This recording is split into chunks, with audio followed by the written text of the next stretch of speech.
The story of the Nubian Empire does not begin in the shadow of Egypt. It begins in its own light, along the southern stretches of the Nile, where desert meets river and gold meets ambition. Long before Rome ruled the Mediterranean, before Greece formalized philosophy, and even before Egypt reached its imperial height, Nubia stood as a center of wealth, trade, and cultural power. This was not a peripheral civilization, it was a foundational one.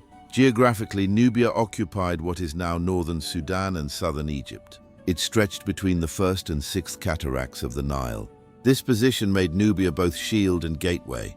Whoever controlled this corridor controlled trade between sub-Saharan Africa and the Mediterranean world. More importantly, Nubia controlled gold. Vast deposits of gold flowed north from its lands. In the ancient world, gold meant power, and Nubia had it in abundance. The earliest major Nubian kingdom emerged around 2500 BCE in the city of Kerma. Archaeology reveals a highly organized society, monumental mud brick architecture, complex burial traditions, and extensive trade networks. While Egypt constructed its pyramids in the north, Kerma developed into a powerful regional state in the south. The relationship between Egypt and Nubia was never simple. At times they traded peacefully, at times they fought. At times they conquered one another. Nubia supplied Egypt with gold, ivory, ebony, incense, cattle, and skilled archers. The Egyptians called the region Taseti, the land of the bow. During Egypt's New Kingdom period, around 1550 BCE, Egyptian pharaohs conquered Nubia and incorporated it into their empire. Temples were built, Egyptian governors were installed, Nubian elites adopted Egyptian customs. But conquest does not erase identity, it reshapes it. Nubian culture absorbed Egyptian religion and symbolism, yet maintained its own political and cultural core. And when Egypt weakened, Nubia did not collapse with it. Around 1000 BCE, power consolidated at Napata, marking the rise of the Kingdom of Kush in its classical form. Here, Nubian rulers embraced the worship of Amun, the great Egyptian deity, but infused it with their own authority. Then in the 8th century BCE, something extraordinary happened. Nubia conquered Egypt. In 747 BCE, King Pi marched north. His victory was recorded in what is now known as the Victory Stele of Piye. It describes a deliberate campaign that unified Upper and Lower Egypt under Kushite rule.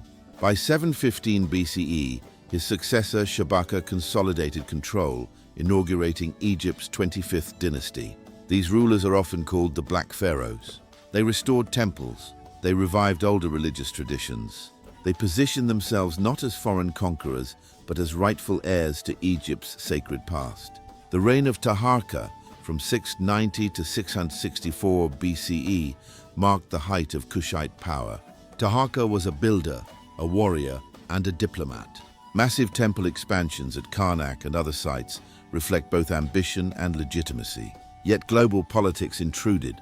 The Assyrian Empire was expanding aggressively across the Near East. In 671 BCE and again in 667 BCE, Assyrian forces invaded Egypt. Eventually, Kushite rulers were pushed south. By 656 BCE, Nubian control of Egypt ended. But this was not the end of Nubia, it was a transformation. The political center shifted further south to Meroë around the 6th century BCE. Here, Nubian civilization entered a distinct phase. No longer defined by Egyptian models, Meroitic culture developed its own script, artistic style, and political traditions.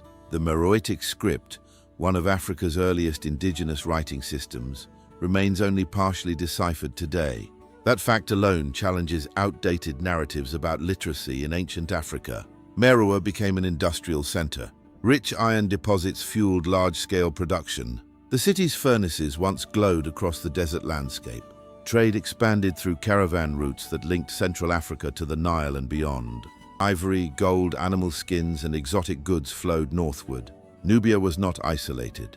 It was integrated into continental and Mediterranean networks. The pyramids of Meroë still stand in Sudan today, steeper and narrower than Egypt's, but just as striking. In fact, there are more pyramids in Sudan than in Egypt. These structures mark royal burials, evidence of a kingdom confident in its sovereignty. Politically, Meroë was notable for the prominence of royal women.